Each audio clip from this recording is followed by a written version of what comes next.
Pole sana mjomba. Yaani nikikutazama mjomba wangu, hapo ndo naamini sasa sikio la kufa halisikii dawa. Na naona kabisa hichi kijiji wameona sisi ndo watu wa kuwachezea. Kila siku ni sisi. Yaani kama tumekuwa kama mpira, tunachezwa tu huku. Haya, mimi kwa siku nilikuwa najenga nyumba zaidi ya 10. Nakamilisha kabisa, mtu asubuhi ananipa kazi najenga, jioni nakabidhi funguo. Lakini wakaona na faidi. Wameninoga haya mkono wangu huu gojo. Hapa najengaje? Hiyo itoshi, wewe juzi tu umeenda mjini mjomba. Nikasema sasa hivi hasa hapa na mimi nikae nianze kula mafao. Maana nimekusomesha, nimehangaika na wewe tangia mdogo. Mafao sijala vizuri tayari, nao washakuroga. Mjomba, hivi wananitafutia nini mimi mbona? Maana naona naanza kunitafutia la rohoni. Kwa sababu wamenitafuta mwilini wamenikosa. Sasa wananitafuta la rohoni. Na wanajua kabisa mjomba wewe ndio roho yangu. Wamekuroga saa hizi umelala hapa. Unachoumwa hakieleweki. Hatujui unaumwa nini. Mjomba, kwa kweli mimi siwezi kukubali hizo. Hata sikubali. Na mimi ninavyokuambia, yani light kama marehemu baba angeniachia ule mkoba. Kero. Ningewaonyesha. Yani mmoja baada mwingine. Shwa. Lakini mjomba, roho inaniuma sana. Nikikutazama wewe, malengo yako, ndoto zako, mipango yako. Mjomba aliniambia utanijengea gorofa hapa mimi. Sasa leo mjomba unauma. Mimi ile gorofa ndalionea wapi? Maana nitaishia kuliona kwa mzee Shabani pale. Nyumbani kwangu mimi hola. Kwa nini unafanya hivi mjomba? Hawa alimwengu hawa. Lakini mjomba usijali. Mimi sijachoka. Lakini mjomba usijali. Mimi nitatoka hapa. Nitaenda pale ng'ambo. Kwa mzee Ngonyani pale. Yule mzee anajua dawa. Anajua kweli. Na mimi mpaka unaniona hivi mimi hapa. Yeye ndo kafanya kazi.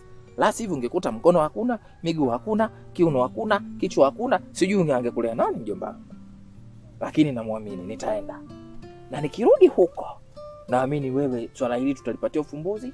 Utakuwa umepona vizuri mjomba. Penye hapo utakuwa unatembea, penye hapo utafanya kazi zako na utarudi mjini. Na kuhakikishia hilo mjomba.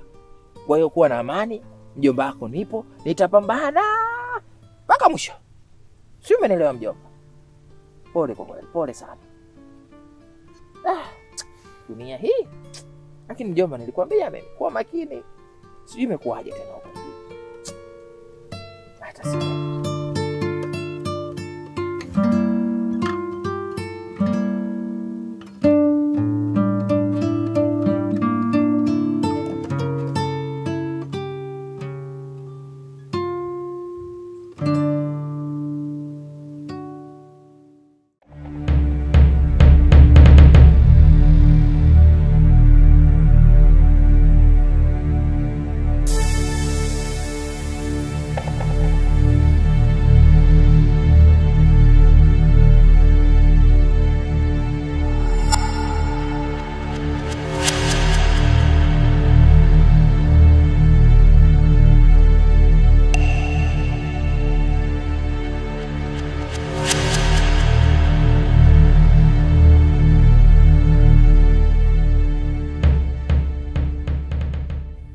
Wakuu, nimekuja tena na leo kijana wenu.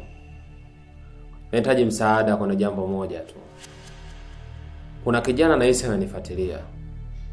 Lakini sijajua hasa yeye ni nani na kwa nini ananifuatilia. Hivyo nahitaji msaada wenu kwa nguvu zenu na uwezo mliokuwa nao. Mnioneshe yeye ni nani na kwa nini ananifuatilia.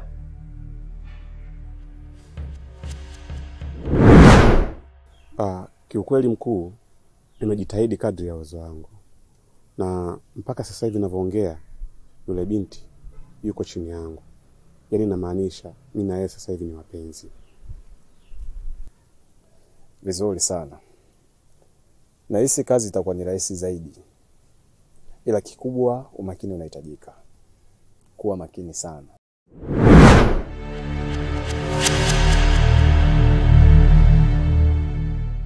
Nawashukuru sana. Nitajua nini cha kufanya.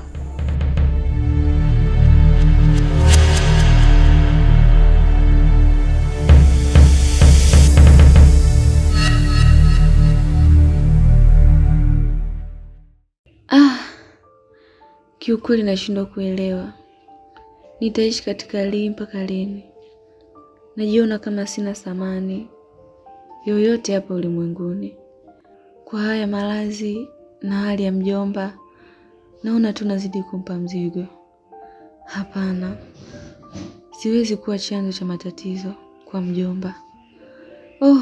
Mungu nisaidie.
Pole sana.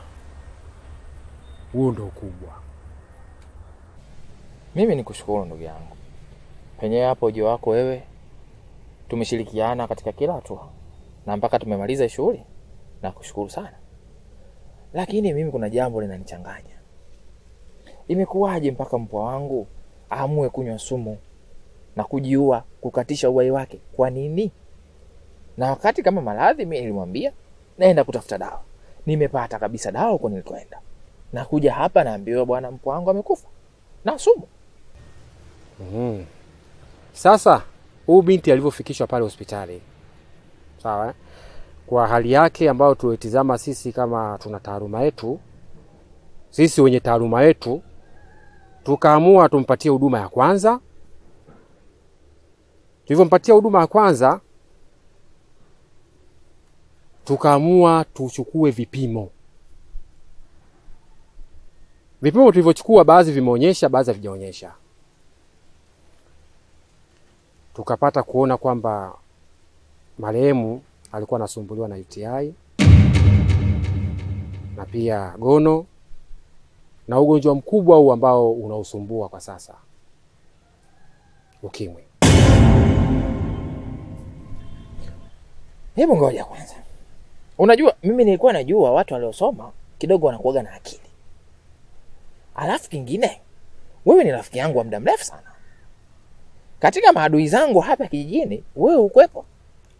Sasa nashindwa kuelewa inakuwaje tena leo wewe ukiwa na akili timamu unaanza kumzushia mambo ambayo hayapo mpwangu. Mpwangu mimi nimekaa naye hapa kipindi chote. Na katoka juzi tu kwenda mjini. Haya, huo UKIMWI kapata lini? Hayo magono, sijui mauti kapata lini? Wapi? Yule binti alikuwa bado mbichi kabisa. Hajavunja ungo. Na bado bikra. Sasa haya maneno unayotoa huko kuyaleta hapa kwenye familia yangu, mimi nashindwa kuelewa kabisa ndugu yangu. Huu ndio uchawi wenyewe. Unaweza kukuta nilikuwa nahangaika kumtafuta mchawi nani, kumbe wewe ni mmoja wa watu ambao ni wachawi na udaktari wako. Ndugu yangu, UKIMWI haumchagui mtu. UKIMWI anza kupata bibi, babu, UKIMWI anza kumpata mtoto hata mdogo mchanga anazaliwa leo. Sasa hiko ninachokuambia ni cha ukweli kabisa. Na kilichomuua zaidi mawazo. Ameona bora aende kujiua kuliko kupata fedhea ambayo ameipata kwamba yeye ana virusi vya UKIMWI. Unajua wengi washindwa kuelewa. Ama kweli kusiajabu ya Musa, utaona Firauni. Ndio haya sasa. Mimi ndugu yangu nikushukuru sana. Asante sana kwa taarifa ulionipa. Japo ya maumivu, lakini penyewe hapo nitafanyaje? Ndio imeshakuwa hivyo, kwa hiyo nitaibeba. Nashukuru sana ndugu yangu. Sawa, ila ikitokea jambo lolote unipigie simu. Kweli?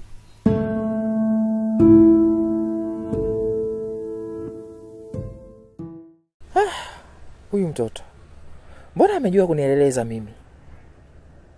Haya magonjwa tena ya ajabu kayatoa wapi? Nilikuwa najitamba mwenyewe binti yangu bado yuko vizuri, anasoma, anajitambua. Leo anakuja kufa na UKIMWI, UTI.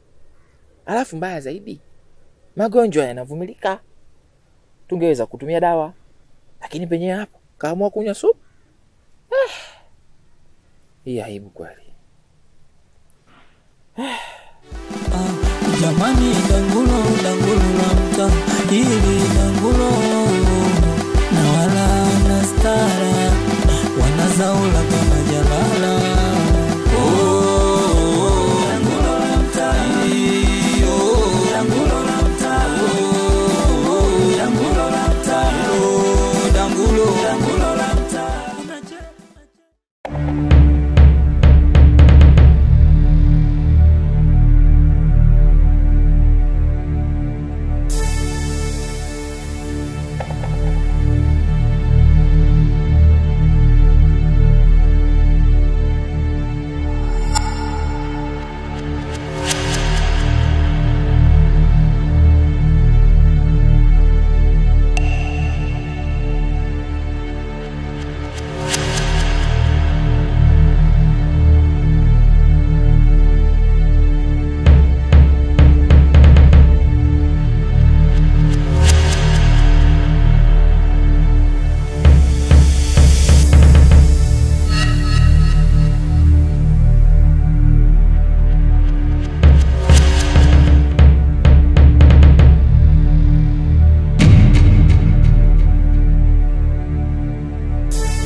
Halo mkuu.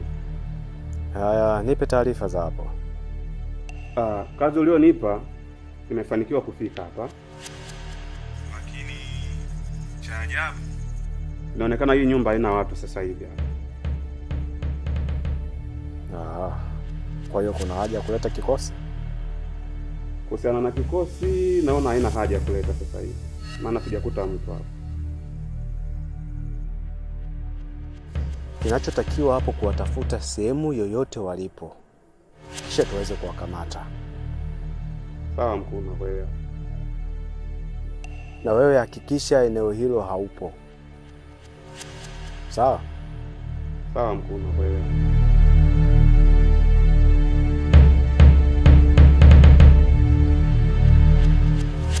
Asante sana.